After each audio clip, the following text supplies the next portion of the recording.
capítulo 1, capítulo 2, você vê Neemias triste, né, diante de tudo aquilo que os olhos dele contemplava. Ele estava extremamente preocupado com tudo aquilo. E aí, a partir do capítulo 3, você vê um movimento mais prático rumo à reedificação dos muros.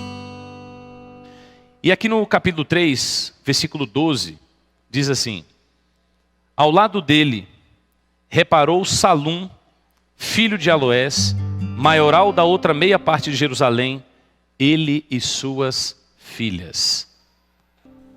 Veja, aqui está falando da história de um tal de Salum, que estava envolvido com a reedificação, mas não apenas ele, mas ele e as suas filhas. Significa que essa missão de reedificar os muros, essa missão de cercar a casa, é uma missão que envolve toda a família. Nós precisamos lutar por todos eles. Precisamos procurar envolver todos eles. Eu sou um irmão que sirvo ao Senhor. Há muitos anos eu sirvo ao Senhor.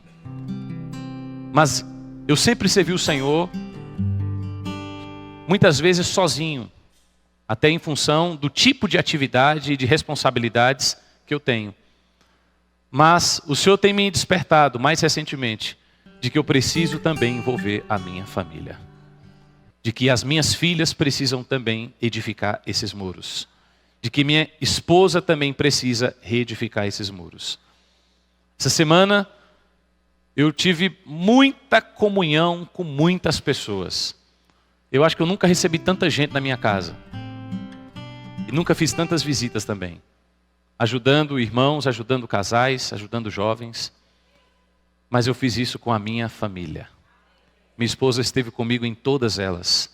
E eu me senti mais forte, mais guardado, mais fortalecido. Então nós precisamos levantar esses muros para poder guardar nossa casa, guardar nossa família. E nós precisamos fazer isso com a nossa família.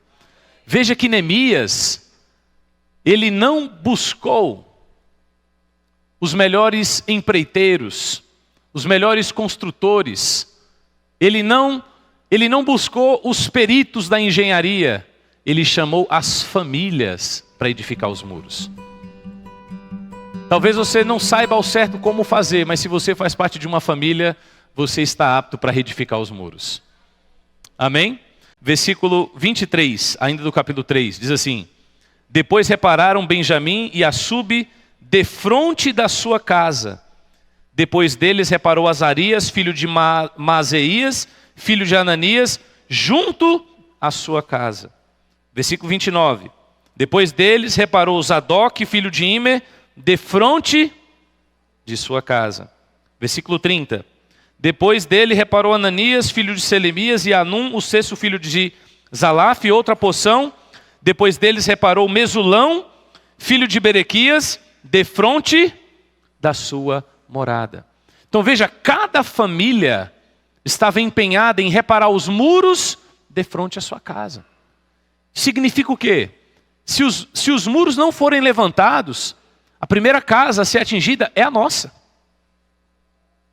Se nós não envolvemos a nossa família nessa obra de reedificação dos muros, a primeira casa que o inimigo vai entrar é a nossa casa.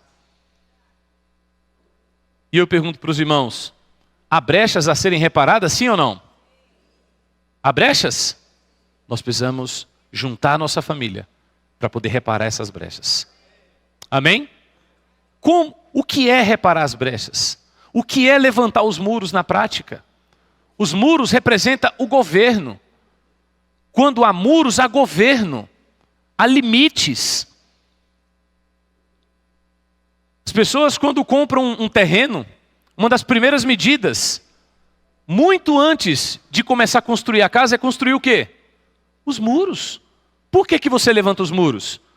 Para o levantamento desses muros, quando eles são erguidos, você sinaliza para a comunidade ao redor que ali não é terra de ninguém.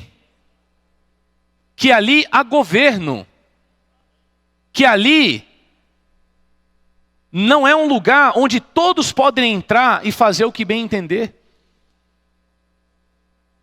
Quando nós levantamos os muros ao redor da nossa família, nós declaramos para o inimigo, para o mundo, para todos, que na nossa casa há governo. E não é qualquer coisa que entra ali dentro. Não é qualquer palavra que entra ali dentro. Não é qualquer pessoa que entra ali dentro. Porque ali há governo. Então, levantar os muros significa estabelecer o governo.